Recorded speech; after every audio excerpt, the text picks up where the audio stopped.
existem duas versões, né? A versão oficial, a versão de marketing, de propaganda do movimento, porque todo movimento político, o movimento feminista é mais um movimento político, tem a sua versão da sua origem, né? A sua justificativa de existir. E todos esses movimentos, eles encontram uma mazela social ou um problema social, Lacombe, seja a pobreza, seja a exploração do proletariado, seja a opressão das mulheres, e com base em um problema ou uma mazela social, que às vezes é real, realmente existe, constroem a necessidade do movimento. Então, o movimento feminista, segundo as próprias feministas, tem 3 ondas, né? Começaria lá em 1850 com a luta pelo voto, representatividade popular.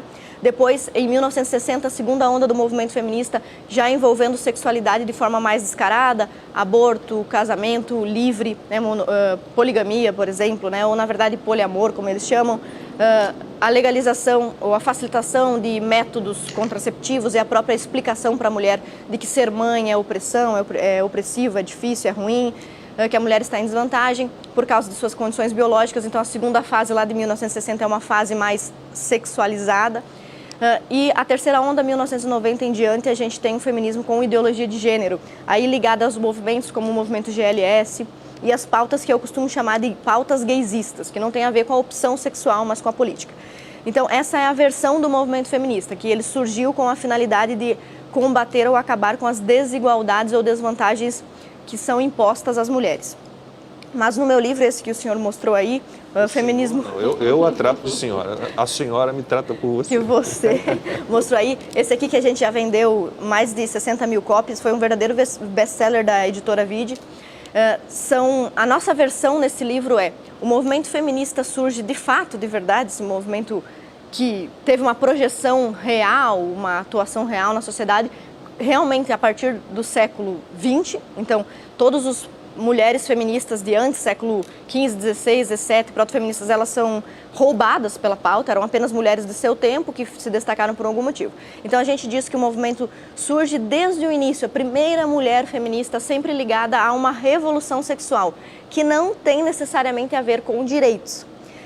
Pode estar relacionada a direitos ou não. Então, nossa tese, minha tese no livro é: todo movimento feminista, seja ele manifestado por uma primeira precursora em 1850, como Elizabeth Stanton, ou um movimento de segunda onda como Simone de Beauvoir, todo ele é baseado em promover uma reforma sexual, uma revolução sexual, uma revolução íntima no espaço privado, além do público.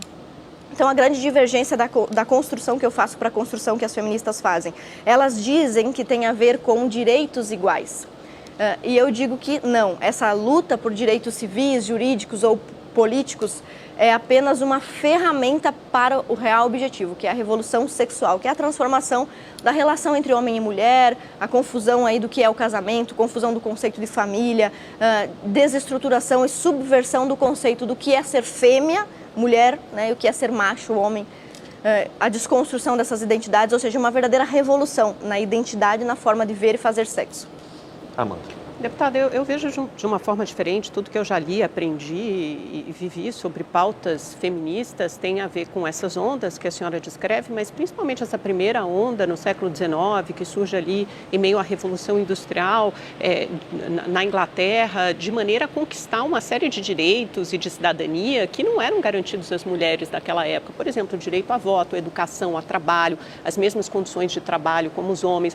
Então, eu acho que esses movimentos são fundamentais para mulheres como eu e você, para que a gente possa estar aqui hoje em condição de igualdade com os outros homens e saber que essa não é uma luta, não é uma batalha que terminou, porque as mulheres ainda recebem salários menores, não ocupam tantas posições de comando como os homens, tantas diretorias. Isso não é achismo nem nada, não é uma mera abstração, é fato, isso é comprovado por números. A gente ainda não ocupa todos os lugares, os postos sociais que os homens ocupam. Isso faz parte de uma longa construção de mulheres que nos precederam, que vieram antes de nós, que são responsáveis por estarmos aqui hoje. Então, assim, onde é que eu acho que é muito reducionista e superficial, e eu acho que até distorce ligar essa pauta só a uma pauta sexual, que também é importante, faz parte de uma segunda onda dos movimentos dos direitos sexuais e reprodutivos das mulheres, o direito a métodos contraceptivos, por exemplo, a mulher não precisa ficar grávida sempre que transar, não precisa depender só de uma tabelinha. Você não acha que essas conquistas são fundamentais para que nós, mulheres, estejamos aqui hoje nessa posição? A senhora, por exemplo, não só pode votar, como foi eleita, né? Sim, exatamente. Isso tudo que você mencionou pra gente, voto, salário, essas são realmente as bandeiras que o movimento feminista costuma usar.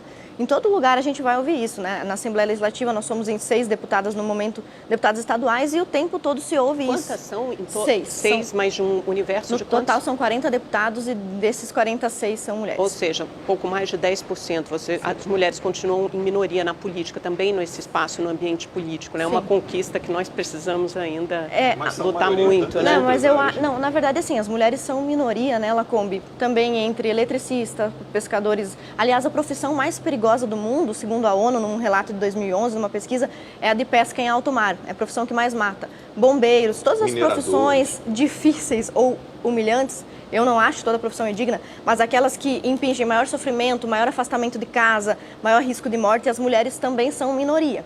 E por que eu falo sobre o movimento feminista nesses termos? Isso que a Amanda nos colocou aí. Realmente, olha, as mulheres estão em minoria dentro do parlamento. Sim, embora haja uma total igualdade de oportunidade. Depois até você pode discordar de mim, mas mesmo o sistema de cotas, a gente sabe que as mulheres são, segundo a última pesquisa, 52% dos eleitores. Ninguém está impedindo as mulheres de votarem em outras mulheres. É porque elas têm dificuldades, elas têm barreiras para entrar na política. Por exemplo.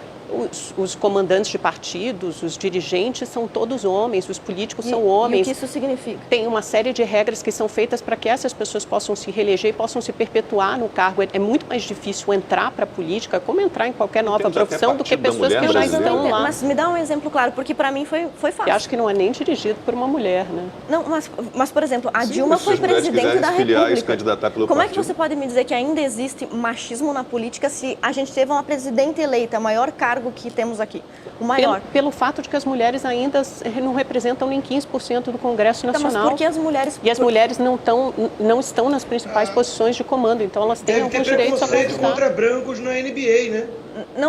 Veja, tem preconceito contra jogador branco de basquete nos Estados Unidos. Esse tipo, ou contra homens na carreira de nutricionista, esse tipo de inversão, gente, esse tipo de inversão realmente a questão é que você está tentando... não faz sentido. Tá boa.